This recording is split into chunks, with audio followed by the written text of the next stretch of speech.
guys. Didn't see you over there.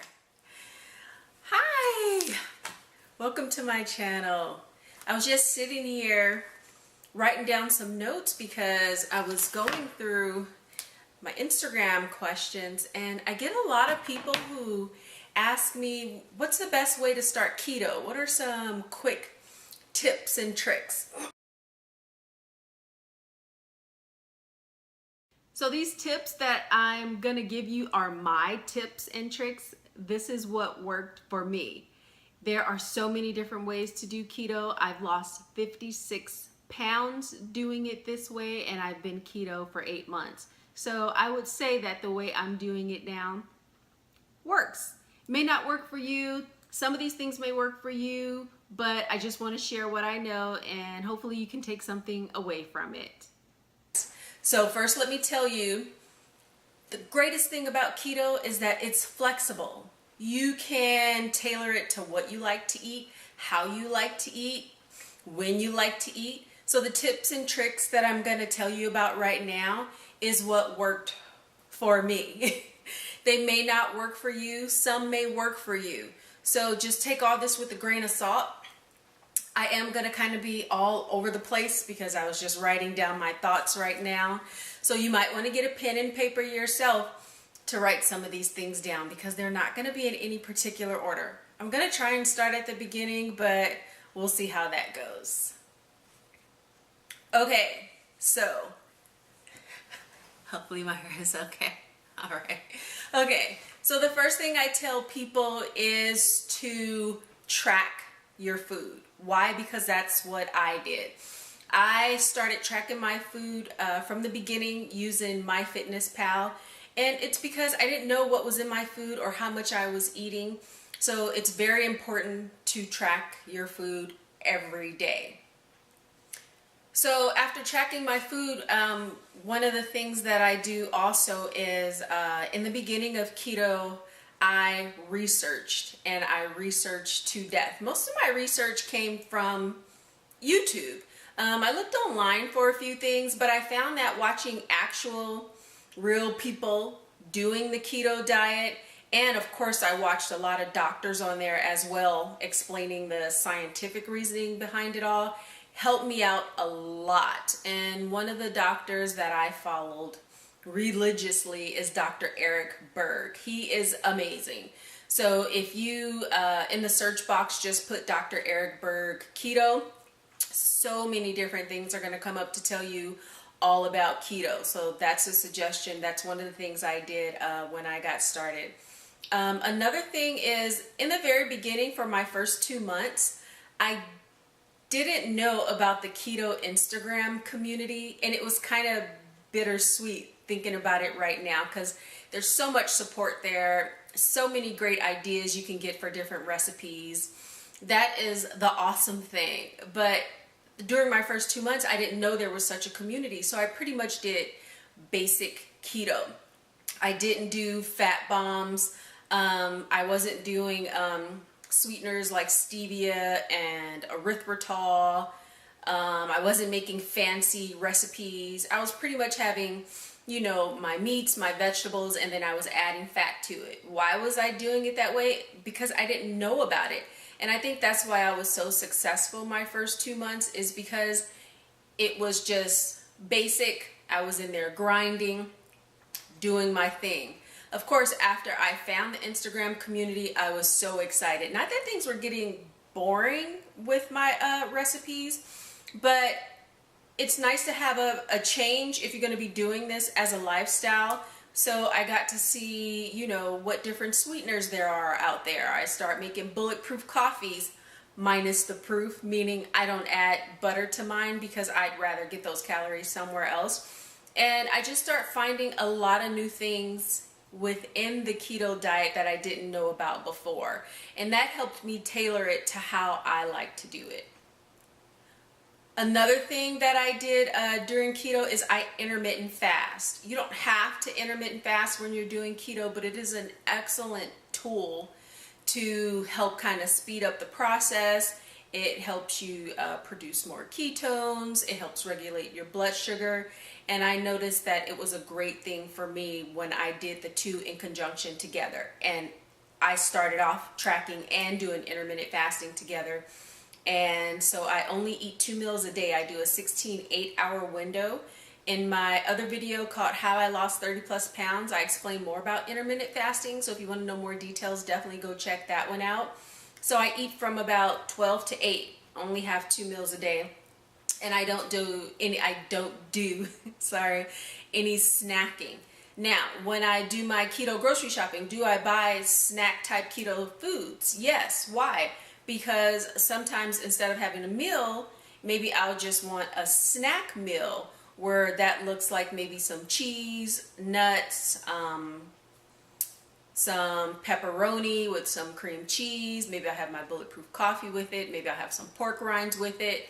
So after being on keto for a while, intermittent fasting, my hunger has gone down a lot. So I don't eat as much as I used to. I actually eat smaller portions. I get full really quickly because my stomach has shrunk as well.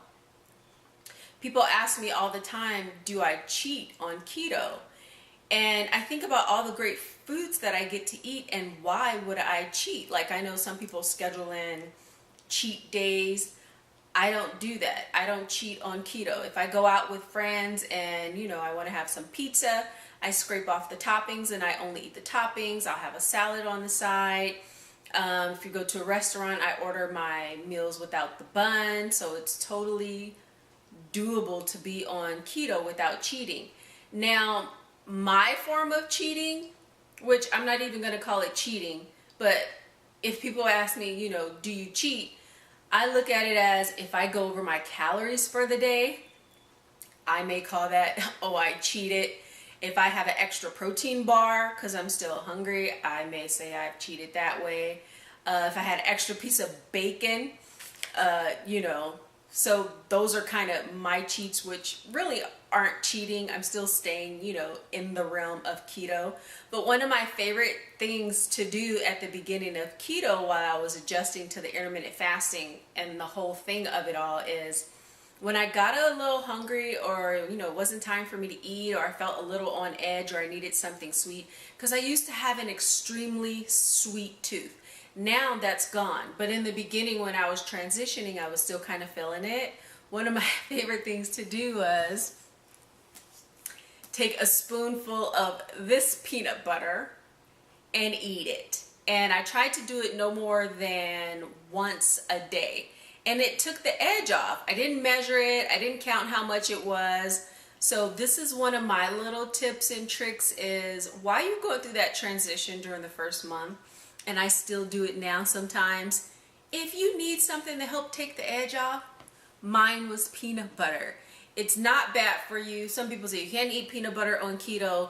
If it fits into your macros and you want to have it, you can have it. Now, mind you, this didn't always fit in for the day, but it was a healthy option instead of going out there buying like a pint of Ben and Jerry's or, eating donuts or something. So peanut butter was my go-to if I needed to take the edge off.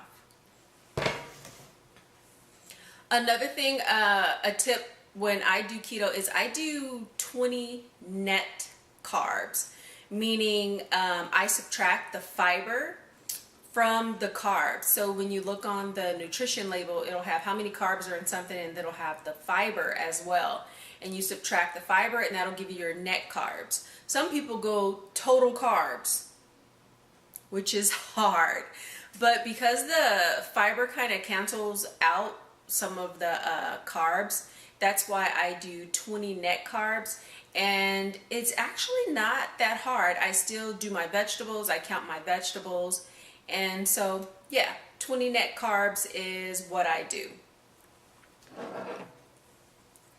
Another thing is coconut oil. It is an awesome healthy fat if you need to add it to your meal and you don't know what kind of fats to add. You can saute with this. You can add this to your coffee. I add it to my coffee. I saute spinach in it. What else do I do with it? I make fat bombs with it. Oops. Okay, we're talking about beginning keto.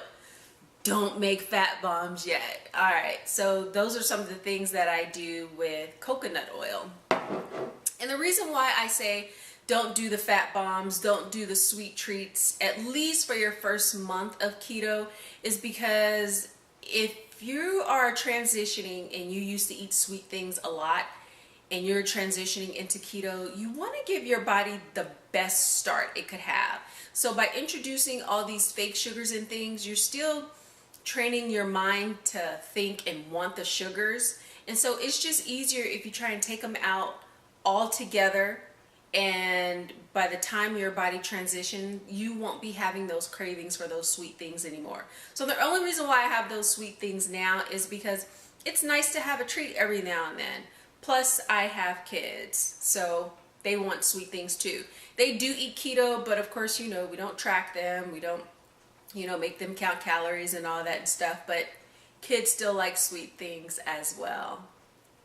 One of my top tips when you're doing keto is to keep your electrolytes up. In the beginning, you've probably heard about keto flu, and if you want to know more about that, check out my video on keto flu, and I tell you all about it and how to get over keto flu. Most people do get it in the beginning of transitioning to keto, and I got it in the beginning. And I didn't know what it was at first, and I got online and I started researching, and my electrolytes are low. One of the quickest ways to get your electrolytes up is with sodium. And our choice is the pink Himalayan salt. If you watch my supplement video, you'll see that I take this about 3 times a day. You can also add this to your food to increase the salt intake in your food. Now, in the beginning when I first started doing that, I thought my food was extremely salty. I'm like, okay, I can't eat this much salt.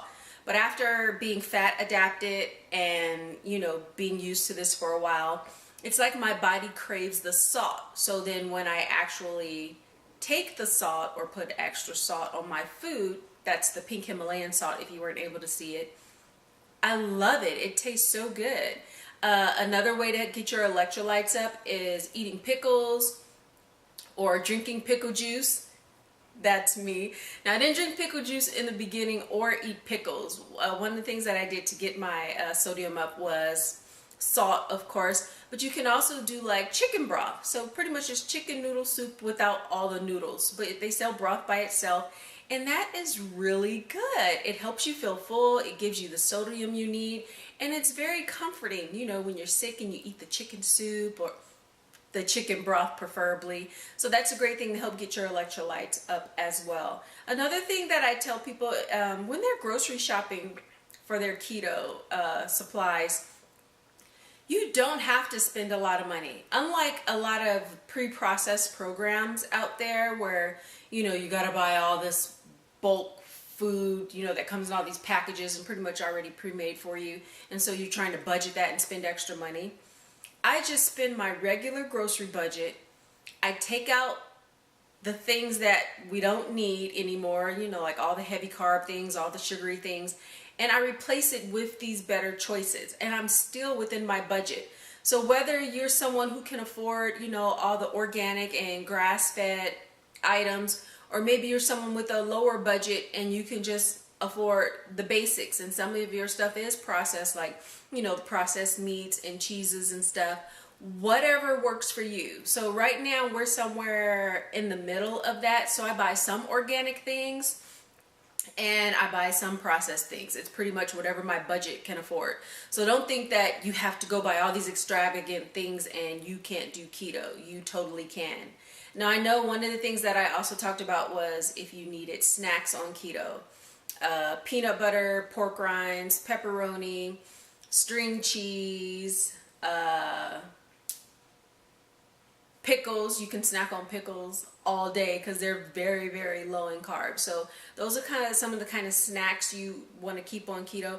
A lot of people tell me that they are not pork eaters. They don't like bacon.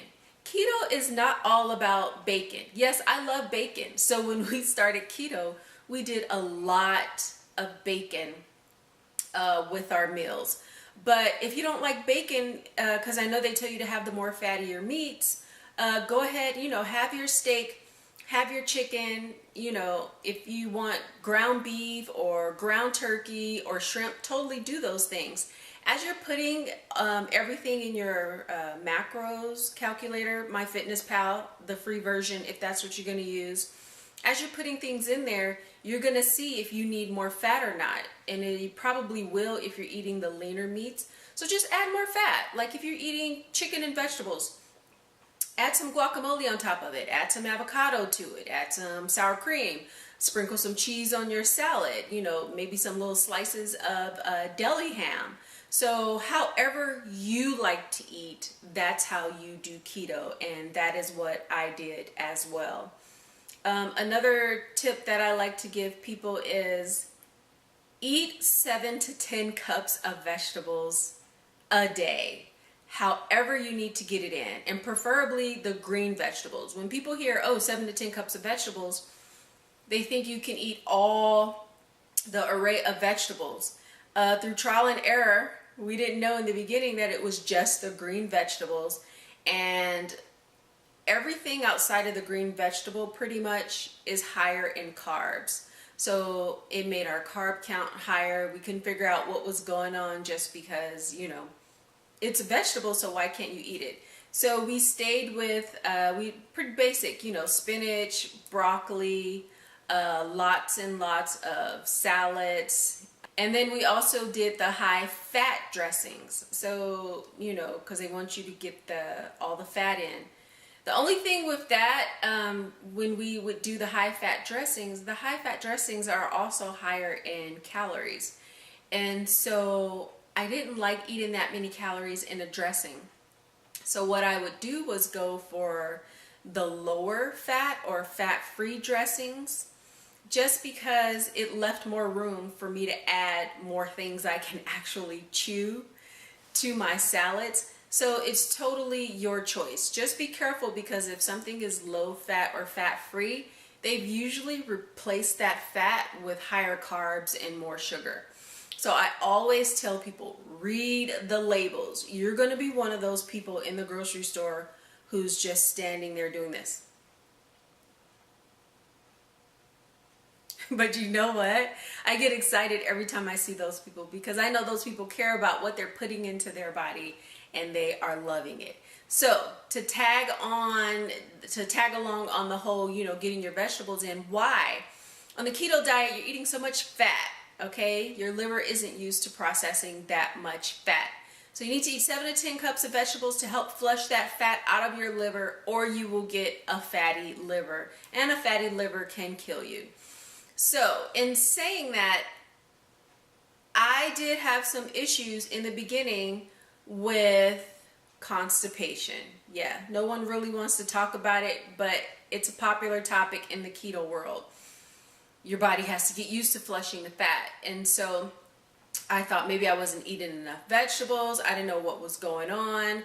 And so one of the things that I have found that I tell everyone is to try some natural calm. Hopefully you can see this. There isn't too much light on it. But this is a magnesium supplement. And not only does it help with stress, it's all natural. Not only does it help with stress, it also helps you to sleep. I know it helps kids who have like ADD or ADHD with tics. But it also helps with constipation. It's a gentle stimulant to help move the bowels along. So definitely look into checking this out. There's no calories or anything in it, so you can take this to help keep those bowel movements, because we don't want to be backed up. Because when you're backed up, the scale doesn't move. So another thing that I did when I started keto, I exercised right from the get-go. I was actually starting a gym routine a few months before I started keto. And a lot of people are going to tell you that you don't have to exercise on keto because the weight will just fall off. It will. a little slowly. But I think in exercising, you feel so much better because not only are you just sitting there, waiting for the weight to fall off because you ate something good, but now you're really, really playing an active role in your weight loss. Exercising helps speed up the whole process of weight loss. Especially what I would do is during my intermittent fasting period. So I would fast during the night, 4 hours in the morning. So pretty much I was skipping breakfast, and I wouldn't eat till about 12. So in between the time I woke up and 12 o'clock is when I would go to the gym and exercise. Because during that fasting window when you're awake, your body is already now attacking the fat. It's finished burning all those carbs and calories and stuff during the night. Now it's attacking to the fat. So when you work out during that fasting period, you're burning double the fat. So that's my favorite time to work out. Some people can't work out that early in the morning just because of schedules. Just get it in whenever you can. And I only did like 4 days a week. I know I say only, but there's a lot of people who work out every day. So pretty much I would get up in the morning, get my kids off to school. I wouldn't eat or drink anything. I would go to the gym, get my workout in, come back home, and I would still probably have a couple more hours until, it's time for me to have my first meal. And so what would I eat during that fasting period?